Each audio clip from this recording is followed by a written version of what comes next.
алдында сөйтіп жаяу келе жатырмын, Төле би көшесінің бойымен.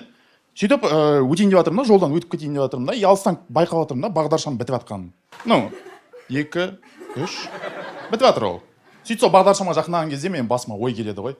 Блин, сәл жылдамдығымды қосып жіберсем бе екен деген. Сөйтіп тез өтіп кетсем бе екен. Әлде в принципе қайда кетіп жатқан 40 секунд дедім ғой. Жоқ қой онсыз да қаям жеп жаяу. Келесі жасыл жанған күтем деп шештік. Мына жерде адамдар тұр.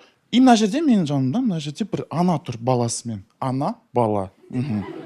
Сөйтіп сол жерде баласы жылап жатыр, короче, тоқтамай жылап жатыр. И бәрінің назары сол балаға бүйтіп, мамасына бәрі қарап жатыр да. И мамасына да кішкене неудобно болып қалды да, жүйкесі уже кішкене нервничать ете бастап жатыр да, бәрі қарағаннан кейін. Сөйтіп бір шыдай алмайды да, в какой-то момент ана жылап жатқан баласына айтады ғой. Так, балам дейді ғой. Қазір бар ғой, қазір бар ғой. Жылауыңды тоқтатпасаң, мен сені бар ғой. О, міне мына ағаға беріп қоям дейді, маған көрсетеді ғой, вообще не в тему. Ол сөйтіп істегеннен кейін менің миыма тағы да ой келді. Мен Алматы қаласында өз қарабасымды әрең асырап жүрген адаммын да. Онымен қоса, оказывается, тағы да бір баланы асырау керек екенмін ғой, Төле би мотозалкада кездестірген, блядь. Жоқ, думаю, не канает, болмайды олай, болмайды. Не істеймін біреудің баласын, да? Странно ғой.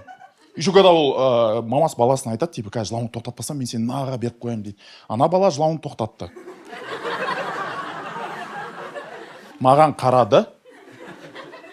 Сосын пиздец жылайды ғой,